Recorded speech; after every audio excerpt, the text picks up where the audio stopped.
What happens when a prince trades his crown for a collection of Instagram quotes?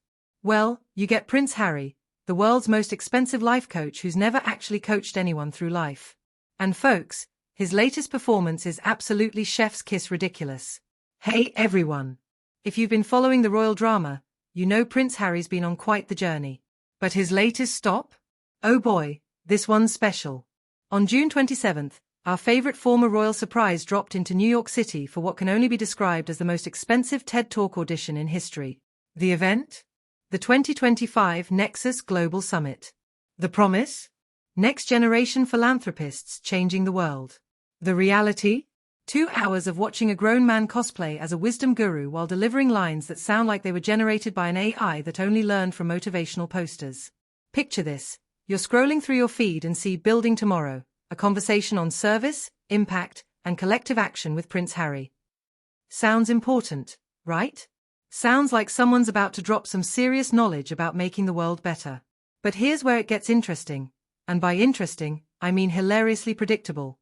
So what pearls of wisdom did our enlightened prince share with the world? Buckle up, because this is where things get really entertaining.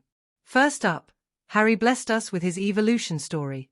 His apparently transformed from having to serve to wanting to serve. Groundbreaking stuff, right?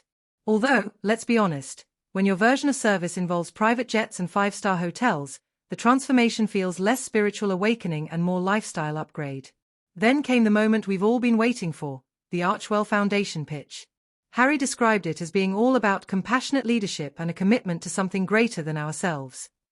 Now, I don't know about you, but when someone talks about something greater for 10 minutes without ever defining what that something actually is I start getting suspicious. Are we talking about world peace? Climate change? The perfect avocado toast recipe? Your guess is as good as mine. But wait, it gets better.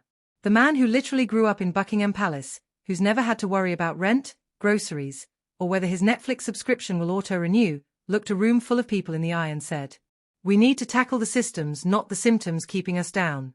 I'm sorry, what? The only system that's ever kept Harry down is probably a malfunctioning palace elevator. This is like Jeff Bezos complaining about not having enough pocket change for the parking meter. The audacity is almost impressive. Here's someone who was born on third base, convinced he hit a triple, now giving batting advice to people who are still trying to get into the stadium. And just when you think it can't get more ridiculous, Harry drops this absolute gem, a quote from his wife Meghan: "If you live your life by truth, it's the most efficient way to live." Revolutionary.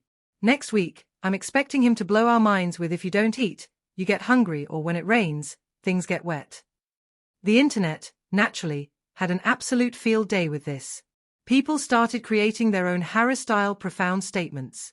If there is no light, it's dark. The more you eat, the fatter you get. When you sleep, you're not awake. Honestly, these random internet users were delivering more relatable content than a guy with a multi-million-dollar Netflix deal. Here's what really got me. Watching Harry deliver these lines was like watching someone read a teleprompter for the first time. He looked about as comfortable as a cat in a dog park, stumbling through buzzwords like he was trying to remember his lines from a community theater production of Generic Motivational Speaker, the musical. You could practically hear the internal monologue. "Okay, Harry, remember what Meghan told you, mention truth, legacy, and use your hands more. And for the love of all that's holy, don't mention Netflix." But here's the real kicker, and this is where the irony becomes so thick you could cut it with a knife. Harry spent years complaining about privacy invasion, media intrusion, and family drama being aired publicly. And then what does he do? He becomes his own paparazzi. He's published more family secrets than a gossip columnist, aired more dirty laundry than a reality TV show, and thrown more royal shade than a British tabloid on a slow news day. The man has single-handedly done more damage to his family's privacy than any photographer ever could. It's like complaining about house fires while carrying around a can of gasoline and a box of matches.